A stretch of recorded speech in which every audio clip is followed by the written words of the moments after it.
жасануу керек. Арбаңыздар, ардактуу телекөрүүчүлөр, кайрадан экрандарыңыздарда аруу зат көрсөтүүсү. Бул көрсөтүүдө өзүңдөргө маалым болгондой эле айымдар үчүн пайдалуу болгон ар кандай кеңештерди берүүгө аракет жасайбыз. Бүгүн да дал ушул максатта сиздерге туура жасануу боюнча кеңештерди беребиз.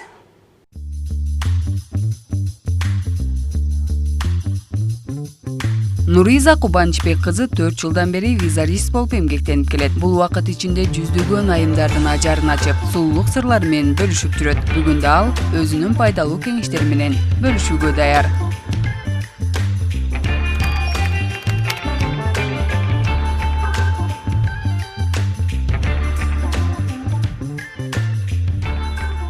Экран артында отурган айымдарга арналган туура боюнуу боюнча кеңештерибизди баштайбыз. Бүгүн мен мындайча айтканда моделдин ордундамын. Ал эми биз эң алгач эмнеден башташыбыз керек? Эң алгач биз бетибизди тазалап алуудан баштайбыз. Биз бетибизди тазалап алганга негизинен мицеллярдык суусу жардамга келет. Эгерде үйүңүздө андан алдын боенуп жүргөн болсоңуз, умывашка же болбосо гидрофилдүү масло менен жуусаңыздар болот. Анда баштадык.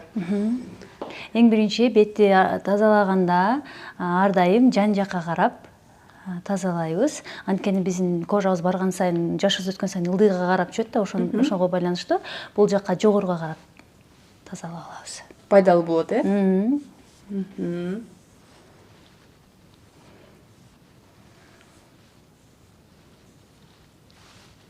Бетиңиз таза экен негизи. Даярданып келгемде бүгүн мен модель болом депчи. Андан кийин мицеллярдуу вода менен тазалагандан кийин сөзсүз түрдө кожанын тибине жараша тонер менен же болбосо тоник менен тазалап алабыз. Анткени мицеллярдык суусу тазалоо кызматын аткаргандыктан андан кийинки уже коюлуучу каражаттарыбыз тез сиңип жок болуп кетиши мүмкүн. Ошондуктан сөзсүз түрдө тонер менен, тоник менен же болбосо жөнөкөй суу менен тазалап алганыбыз жөн. Негизи жасануунун эл тилинде түшүнүктүү болушу үчүн макияждын кандай түрлөрү бар? Ошолор боюнча айта кетсеңиз. Макияждын негизинен түрлөрү көп, аябагандай. Айтып кетсем, жеңил түрлөрү бар, өзүнүн атайын аттары болот. Жалпак тил менен түшүндүрсөк, жеңил түрлөрү той кечелерге арналган, анан туулган күндөргө, анан фотосессияларга өздөрү болжолдуу түрдө сүрөттөрүн алып келет, ушул сыяктуу жасап бериңиз деп, ошого жараша жасап беребиз. Бетти тазалап алдык, эми кийинки этап? Кийинки этап бизде нымдаштыруу болуп эсептелинет. Нымдаштырганга негизинен праймер колдонсок болот, эссенция, эмульсия, база под макияжа колдонсок болот. Анан кийин жок болуп калса, жөнөкөй эле бетке арналган крем колдонсок болот. Анан алардын ар кандай түрлөрү болот. Мындай себеле турганы бар, прозрачный, тунук себеле турганы бар, тунук болот, анан ак цветте болот. Өзүнүн кимге кандай ыңгайлуу ошодон колдонсо болот. Анан кийин жасап жатканда негизинен биз кожанын тибине карап, майлуу, аралашпы, кургакпы, ошого жараша колдонуп нымдаштырып алабыз. Бет тибиңиз кандай? Мына ушул нерсеге дагы маани берүү керек. Албетте, бул эң негизги этаптардын бири болуп эсептелинет, көңүл буручу. Себеби биздин макияжыбыздын 60-70% жакшы болушунун 60-70% ушул жакшы нымдаштырылган кожага байланыштуу болот.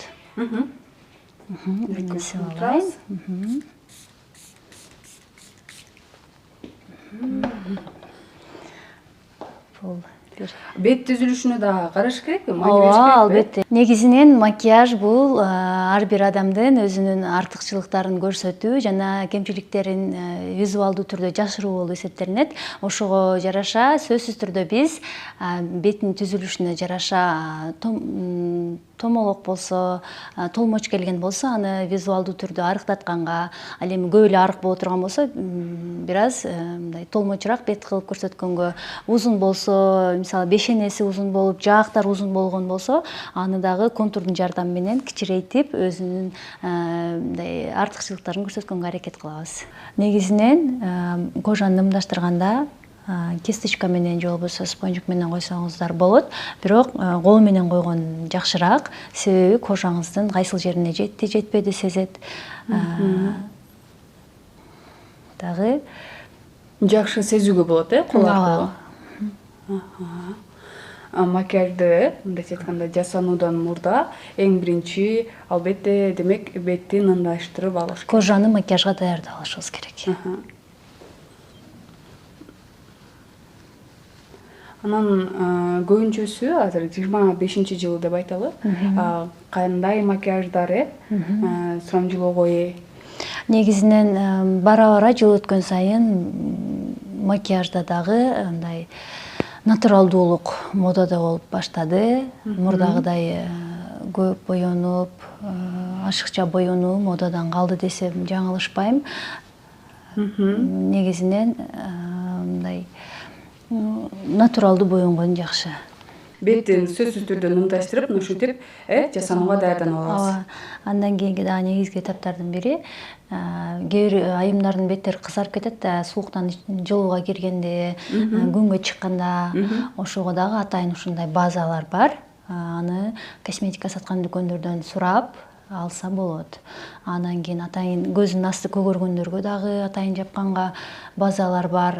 Аларды койгондон кийин тоналдык крем жакшы сиңип, бетти бирдей тондо болот. Бетти бирдей тонго алып келип алып болот, Дагы негизги кеңештердин бири, тоналдык крем койгондо сөзсүз түрдө спонж менен коюшуңуздарды сунуштайм. Спонж сөзсүз түрдө нымдуу болуш керек. Көп суулуу дагы, көп кургак дагы болбого тийиш. Анткени тоналдык кремдин көп бөлүгүн жеп сиңирип алышы мүмкүн. Бул нерсеге да сөзсүз түрдө маани берүү керек. Анан ар бир адамдын келбетинде сөзсүз түрдө өзүн ачып туруучу жери болуп калат. Изюминка деп коет, албетте. Кээ бирисинде көзүндө, кээ бирисинин жүзүнүн тунуктугунда болот, кээ бирисинин оозунда болот. Биздин визажисттердин кызматы ушул негизги изюминкасын чагылдырып берүү дагы бир негизги кызматтарыбыздын бири болуп эсептелинет. Үй турмушунда деле айымдар өз алдынча жасанып жатканда деле ушул нерсеге маани берсе болот. Себеби адамды өзүнөн башка адам чыныгы, чырайын көрө албашы мүмкүн да. Ошондуктан өзүңүздөр күндүгө боенуп же болбосо атайын адистерден кеңеш сурап, окуп атайын жакшы туура боенууну үйрөнүп алсаңыздар болот. Бетибизди даярдап, бул каражаттарыбыз сиңип турганга чейин көзүбүз менен кашыбызды боейбуз. Себеби мүмкүн тенибиздин сапаты жакшы болбой калса, астына түшүп калышы мүмкүн. Ошондуктан тоналдык кремди койгондон алдын койгонубуз жакшы. Себеби түшүп калса дагы тазалап туруп кое беребиз.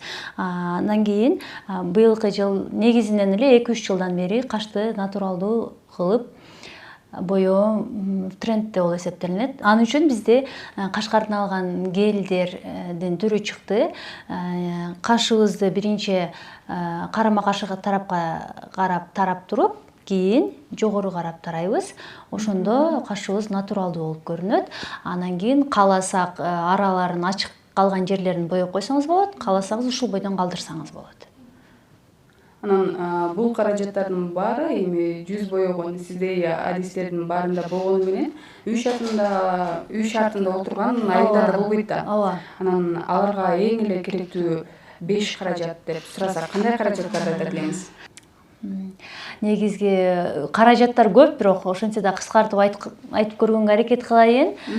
Кашыңыз үчүн гель алып алсаңыз болот. Себеби боейн десеңиз, көздү боегон тендин ичинде каштын боегон түс чыгат. Андан кийин сөзсүз түрдө тоналдык крем, көзүбүзгө арналган тень, туш, помада. Ушул 5 каражатты айта алам. Сөзсүз ар бир айымда болушу керек болгон каражаттар. Андан кийин дагы негизги кеңештеримдин бири, көздү боегондо сөзсүз түрдө көздүн үстүн эң алгач консилер менен, эгер жок болсо тоналдык крем менен көрүп консилердин кызматын көпчүлүк учурда тоналдык крем өзүнүн кызматы менен алмаштыра берет да, алмаштырса болот. Негизи менен макияж искусство болгон үчүн мындай болуш керек, болбош керек деген мыйзамдар азыраак, өзүнүн адам фантазиясына жараша боенуп кете берсе, колунда бар нерсе менен боенуп кете берсе болот. Бул деле адамдын өзүнчө бир фантазиясына жараша болот. ооба, каалоосуна жараша, мүмкүнчүлүгүнө жараша. Анан көпчүлүк айымдар күнүмдүк турмушта боенгондо байкалып калат, койгон тоналдын кремдери чыгып калат да, жакшы сиңбей калат мындайча айткандачы. Анан ал эле эмес, көзүнө боегон тендер дагы кээде мына ушундай болуп калган, көрүп калган жагдайлар болуп калат. Ал эмне себептен, ошол тууралуу айта кетсеңиз болот. Анын негизги себебинин бири, тоналдык крем узак турбаганын себебинин бири астындагы нымдаштырууну туура эмес кылган, же болбосо өзүнүн кожасынын тибине туура эмес тандап алган учурда дагы тоналдык крем сиңбей сыртка чыгып калган учурлар кездешет. Анан кийин тең койгондо дагы мен азыр айтып атпаймынбы, астынан сөзсүз көздүн астына консилер же болбосо тоналдык крем коюп туруп, үстүнөн пудра же болбосо ачык түстөгү тенди коюп туруп, кургатып, анан кийин тень коюшубуз керек да. Ошондо дагы тенибиз узак турат. Көпчүлүк айымдарга бизде ачык күрөң түс жакшы жарашат. Ак жүздүүлөргө дагы, кара тооруларга дагы. Ошондуктан азыр мен ачык күрөң түстөн тень коюп атам. Мында көзүбүздүн бурчунан баштап, кашыбыздын астындагы сөбөккө карап боеп көрсөтөм. Кисточканы кармаганда дагы жеңил кармап, жогору карап тартабыз.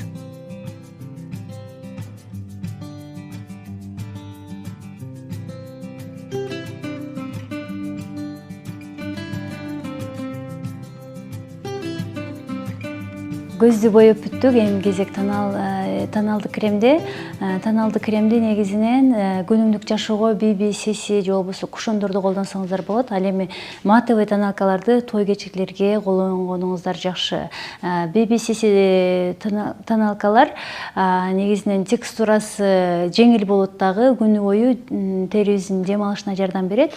Ал эми матовый тоналканы иштете турган, күнүмдүк жашоого иштете турган болсок, анда бетибиздин дем алуусу кыйын болуп, бетиңиздерге тырыш түшүп калышы мүмкүн. Андыктан күнүмдүк жашоого ушундай жеңил тоналдык кремдерди колдонууңуздарды сунуштайм. Негизинен контур бизде көлөкөнүн, визуалдуу түрдө көлөкөнүн кызматын аткарат. Азыркы учурда лифтик эффект деп коет. Жашартып көрсөтүүчү эффект катары кашыбыздын үстүбүзгө дагы жогору карап тартканда визуалдуу түрдө бетибизди тартып жашыраак көрүнүүнүн эффектин берет.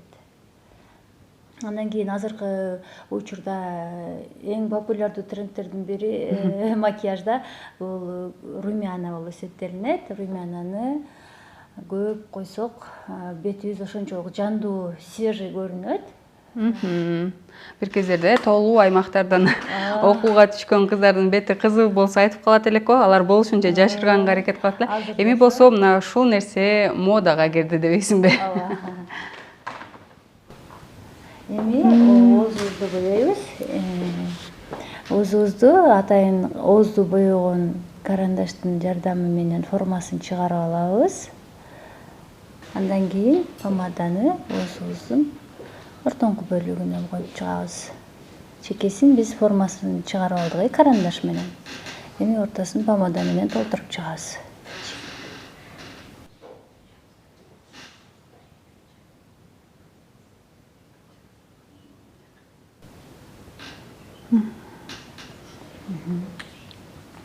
Эң акыркы этап бизде кирпигибизди боейбиз.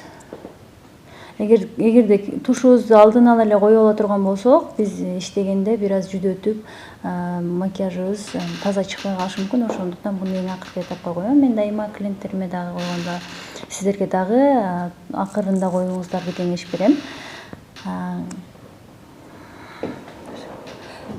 Ылдыйды карап турасыз.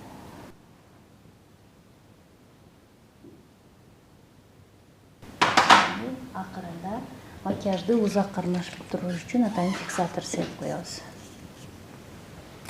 Буну жүзүбүздөн бир 20-30 сантиметр узак аралыкта 2-3 жолу сеп койсок жетиштүү. Дагы бир айымдарга айтуучу кеңешим, эгерде бетиңиздер кургак болуп жылтырап турушун кааласаңыздар, тоналды крем койгондон кийин ушул тыз унага гана пудра коюшуңуздарды сунуш берем.